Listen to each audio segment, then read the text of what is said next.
Assalamu alaikum, everyone. My voice is going to be a little bit different because I'm sick right now. But of course, I couldn't miss today for you guys. Shukran, thank you very much, for making the time to listen to a little bit of my story today. And I hope you're going to like it. So usually what happens is that people tell me, Khalifa, inspire people. And inspiring people is not something that's super easy in my opinion. So today I'm going to attempt to do that, and inshallah, you guys are going to like what you're about to hear. I'm going to start it off by saying that when I first got started with my project, with I Love Qatar, I was told many, many times it wasn't going to work and that I couldn't do it. By show of hands, how many people have ever heard at some point in their life somebody telling you it's not going to work? Or, yeah, everyone. You see, the thing is, whenever somebody tells you that it's not going to work or you can't do it, what they're saying is that they don't know how to do it. Doesn't mean that you can't. So when I first got started and I went and did this project and I went to my father, I went to banks, I went to institutions, everybody told me the dream was too big, Qatar is too small, it's not going to work. Today, we're really happy. Actually, just last week, we celebrated our 10th year anniversary. So this is after everybody telling us it wasn't going to work. We just recently got the Golden YouTube Award. This is after everybody told us it wasn't going to work. We also just recently expanded our network, and we've passed 250 million views. This is after everybody said it wasn't going to work. So next time somebody goes and tells you that it's not going to work, or you can't do it, I'd like you to respond quite simply, yes, I can. Let's give you a little bit of a practice, and I'm going to test you later on. You can't do it? Okay, I'm going to test you. So my story basically is when I went off to university, the first question that people would ask me is, what's your name? Khalifa. Second question, where are you from? Qatar. Third question, where's Qatar? Now the first, second, third, fourth time, you're very happy to explain it. And by the way, I'm 34 years old, even though I have a young face. So you just tend to explain it to people. I actually got one little quick lesson back then when I would go and tell people, when they say, where's Qatar? I would say, oh, it's near Dubai or UAE. They'd go like, oh, that's cool. And then when I'd say to people, yeah, it's near Saudi Arabia, they'd be like, oh, that's okay.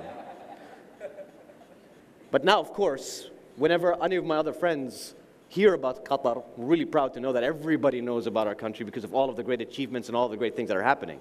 Now, one day, a Japanese girl came up to me, and she said to me, where's Qatar? And I was in a really bad mood, and I said, Google it. This is when I learned that when you tell a Japanese person to do something, they're going to do it. She comes back to me the next day, or when I was standing, or maybe a couple of days later, and she says to me, I did Google it, and I couldn't find much. Now, I never thought about Googling my own country before. So I was like, okay, let me go back. So I went online. I could only find a couple of articles, and Lonely Planet had called Qatar the most boring place on the face of the planet. I was really upset. They've even said something basic stuff, such as, make sure that you boil the water before you drink it. Like, when did they come? Like 100 years ago or something? Did Lonely Planet exist then? So I decided I was going to go ahead and create a website, and I was going to try to teach people what Qatar was all about. So this is the journey to 5 million subscribers and followers. Now it all starts with an idea. How many people have had this really fantastic genius idea? Raise your hand. And how many people have not told someone their idea because they're worried that somebody would steal it? What's the point of having these fantastic, amazing ideas if you just keep them inside you? The way that I see it, by the way, is I love telling people what my ideas are. Once, of course, I get the ball rolling, because, you get worried that maybe somebody might steal it. But after I get the ball rolling, if somebody else did it, there's only one person to blame, me. I wasn't fast enough. It's all about speed, getting things out there. But here's the thing, if somebody did bring my idea to life, I still feel proud, because it was something that I wanted to see exist. So, of course, remember that you can't keep those ideas inside you, because if you do, it's powerless. So I'm going to show you a couple of quotes, a couple of people, if you recognize these individuals. Steve Jobs is one of the people that I admire and respect. He's deeply flawed, but he's also got a vision, and he's also a bit of a perfectionist. Your time is limited. Don't waste it living someone else's. Basically, we go through high school and then to university, and we're always listening to what everybody else is telling us to do so we can work in a job that we're not entirely sure if we really like, and we're not pursuing the things that we're really interested in. See, my dad once asked me when I was graduated from high school and it was time to go to university, he said to me, Khalifa, what do you want to do with your life? And he was sitting right next to me. I said to him, Yubba, I want to be the first Qatari actor in Hollywood.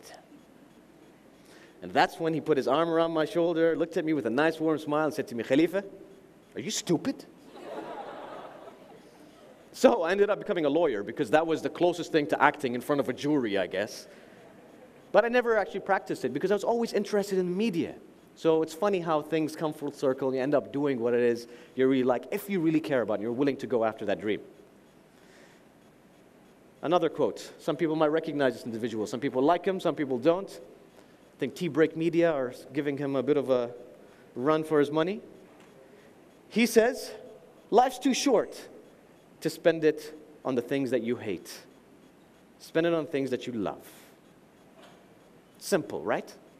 Sometimes we just need to hear that over and over again to remind us that these are things that are important to us.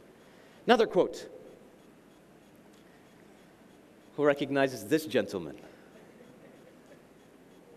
He literally said, we do not live on the margins of life. We do not go wandering without a destination. Know what it is that you want in your life. And I know it sounds easier said than done because sometimes we just don't know what we want right now. But it's okay to want something today and to want something tomorrow and to change your mind. It's okay. Just have a goal in mind. What do you want to be known for? So let's say you have something that you want to explain to people, right? And sometimes you're just going after someone, you're telling them, listen, I want you to understand the idea. This is what I want to bring to life. And they just don't get it. My dad didn't get it, by the way. He would always walk in front of my room, and he would tell me, Khalifa, computer, basic computer, you're always online. And I said, Dad, I'm going to create this website. He says, there's lots of websites on the internet. What's yours going to do? Didn't believe in me.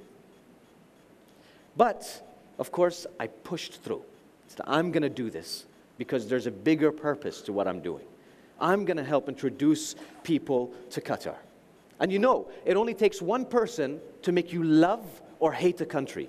Think about it. First time you met somebody from, I don't know, Kazakhstan or England or India or whatever country it is, the first person that you met, if that person was a nice person, you don't literally think to your mind, oh, well, Ahmed was a nice guy. You think, wow, those Qataris are nice people. Or if somebody was extremely rude, you tend to think, oh, those people, yeah, I met this one person who was really rude. It takes one person to make you love or hate a country. So the message that I have is when you can't convince someone, don't change what you say. Change how you say it. Because the biggest mistake is whenever you're talking to someone and they're not getting what it is that you're trying to say, so you kind of change the subject a little bit just so that you can get them on your side. Wrong. So here's a little bit of a tip, something that I love. So the color spectrum, the color wheel, different personalities. There's many different types of colors to a person's personality, not just limited to these four, but this is just a generalization. Now the cool blue people, these are people who typically in an organization work maybe, let's say in legal or in finance. They're analytical. These are the types of people that when you walk up to them and you tell them the weather today has an 82.6% humidity, he understands you. He loves those facts. Then you've got the red people. Reds are people who are passionate, they're fiery. Typically, you might see them as in executive roles. They go with gut feelings and they want something immediately. You've got the earth greens. These are more feely people, typically working in, I don't know, let's say HR. Maybe your guidance counselor could be a green as well. These are the people in the morning who will ask you, how are you feeling today? Then you've got the yellows. The extremely passionate individuals who just really want to get the project done as fast as possible, not so that they can say they finished it, but so they can go and party. These are the yellows. So if I was going to go ahead and say I wanted to sell this clicker, and I wanted to let somebody know how amazing this was, I wouldn't start changing the message that I had. I would say to a blue, listen, based on the construction of the material, the feeling, the tactility that you have in your hand, I believe that we are going to increase our profit margins by 30%. I get you. I would go to a red and I'd say, listen, this is a product that is going to make our brand look so amazing. It's going to increase the actual productivity in the organization, and this is what's going to make us better. I'll go to a green and I'll say, listen, I feel that if we use this, everybody's going to be much happier. I'd go to a yellow and I'd say, listen, this is super awesome. We need to do this right now. You win? So what I'm doing is I'm still trying to sell the same product, but I'm changing it based on the person that I'm speaking to. But what if you did that and they still don't understand? Sometimes people just still don't get it. Don't say it, show it. How do you explain this? This is Hamid, my partner in crime. He decided to, one day, go to a Burger King on a camel and create a viral video. This video ended up getting 30 million views in a week. Media all over the world were talking about how fun Qatari is and how cool Qatar is to do something as simple as that. How do you think he explained that to his father? Yeah, but I've got this cool idea, Zain. I'm going to get onto a camel, I'm going to go to a Burger King, somebody's going to film it, everybody's going to love Qatar. You can't explain it. But after he did it, he took the risk, he got the results, and by the way, he might have failed. He could have failed, but at least he learned. So how big is the network today? We've got I Love Qatar, Qatar Events, we've launched an application, Qatar News, Raqami TV, which has now passed 3 million subscribers and followers, becoming one of the most engaged, by the way, channels of technology channels in the world. We've got Q-Tips, the ILQ Test Drive, Dine Out Doha. We've done events like the Qatar Social, where we've had huge announcements by the government. We've actually just started our professional Overwatch gaming team here in Qatar as well, where we're paying people salaries to play games. And of course, we've supported applications and have other ventures, such as the Social Studio, where we have done some of the biggest comedy festivals, the music festival, all of these different stuff. Partnerships with Q-Tickets. Wayne Nakil Harouzi, this guy wanted to review food, and now he's got an application, website, and doing so much on social media. Alex Klim, an Austrian guy that moved to Qatar, who won Qatar's first Cannes award, won a first award at the Cannes Festival for an advertisement he created for Qatar Foundation. That's a beautiful story. So let me share some quick facts. They'll always tell you that it won't work, and as I said, you can't do it. Tested you and you failed. You can't do it? All right. So they're going to tell you it's not going to work. They're going to tell you that you can't do it. You just need to keep reminding yourself that you can. I was told that I wasn't going to be able to succeed, and I ended up getting onto the list of 100 most powerful Arabs under 40. And I'm not sharing this just to show off or anything. But when I did get this, I was really proud, and I went to some people, and they said to me, yeah, you got lucky. Next year, I climbed up to 48. Then, we ended up getting the Gold YouTube Award. Every single time, thank you.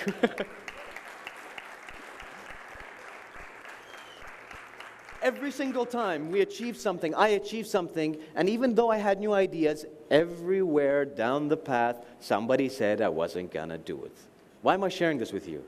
Because this is not something that you're going to deal with just because you're young. This is, as you get older, you're always going to be told it. You're always going to hear it. Get used to it. Get used to blocking that out. Oh, guess what? Store 974. This was one of the region's first PC gaming stores that we wanted to create. We were told it wasn't going to work. We ended up getting, from the Netherlands, a magazine talking about how this is one of the most innovative stores because you can pick your parts, build your own PC, and create something modular all within one store. We ended up getting 15 different international gaming brands signing up with us. And this is despite what happened during the blockade and during whatever happened in the region. Because we think about the positive. Some issues happen, but that's fine. Inshallah, everything will go back to the way that things were. But here are some quotes and lessons that I live by. This is very important. I want to share this with you all, right? So, have you heard this phrase or motto before? Yeah? Forget it. Remember this. A lot of people tend to think that they have to make a mistake so that they can learn. And yes, when you make mistakes, it is a good learning experience. But sometimes you can learn from others. You can learn from other people's mistakes. Remember that. My dad once asked me a question. He said to me, Khalifa, what's the purpose of going into a business meeting? And I thought it was a trick question. I said, to do business. He said, wrong. The only purpose is to walk out with a new friend.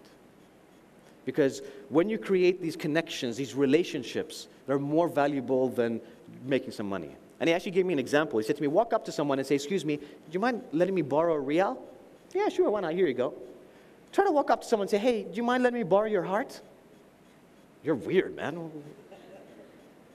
So think about that. What you're doing is when you're making friendships, you're opening up your heart and borrowing theirs as well. And this is a very important quote. I live by this. My baby sister said this to me when I was around 13, 14 years old. I was laying on the sofa watching Teenage Mutant Ninja Turtles. She walks up to me and she gives me a glass of water. And she says to me, and I said to her, why did you give me a glass of water? I didn't ask for one. She said, I know, but you look thirsty. I said, how do you know I look thirsty? I'm just watching TV. She said, I don't know, but it's nice to be nice. And I always remember that you don't need a reason to do something great for other people. So when you're setting up a business or when you're doing something, if you have that question, why should I do it? Just remember, it's nice to be nice. So we're going to also share some of the stuff that I get to do. Get to hang out with these amazing people on my team. Get to go with my bro Hamid, get invited by the British government to check out Edinburgh, go to this castle and meet some dukes. Get some gifts, from some of the popular YouTube guys. Dashi sent me over this. I got to interview Martha Stewart randomly. Of course, so many amazing things happen here in Qatar. In this particular photo, we ended up doing the world's highest iftar. That went viral as well. Got invited to many different tech events. Just came back recently from the Apple event as well, which was one of my dreams to always get invited, by Apple. LG invited me to check out some of their latest phones. I feel sorry for what he's going through right now, but he was here and we got to hang out, with FoziTube. Got invited by Qatar Airways to go and check out Czech. We got to bring over this amazing, talented individual who not only did a show, but also taught me that you got to stay positive. We get to wear cool Marvel masks in the office. Nobody can tell me what to do. Got to hang out with MKBHD, one of the biggest, tech YouTubers in the world. I got to speak in halls of thousands of individuals and get to share my story with lovely people like yourselves. And that leads me to the final part of this quick talk. Because as I said, you can't do it. Failed twice. This is a school, guys. The question is, how do you want to be remembered? Do you want to be remembered as the person who said, yes, I can't do it. Yes, he's right. Or do you want to be remembered as the person that pushed, persevered, tried, gave it a go, and hopefully even made Qatar a better place? Because when they talk about the story, when people start saying made in Qatar doesn't necessarily mean made by Qataris. Made in Qatar means it doesn't matter where you're from, how old you are, what your gender is, as long as you are here in the country creating things from Qatar to the world, that's made in Qatar. And that's the story that I want to champion. People from all over the world working together, inshallah calling Qatar their second home. Maybe even their first home. So remember when I said I was going to talk about the story of 5 million subscribers and followers? Who cares about those numbers? Who cares about 1 million likes? Just do what makes you happy. And just remember to ask yourselves how you're going to change the world. So that, my dear friends, is a quick story of I Love Qatar and my journey and what motivates me to do some really great things. I hope you like the talk.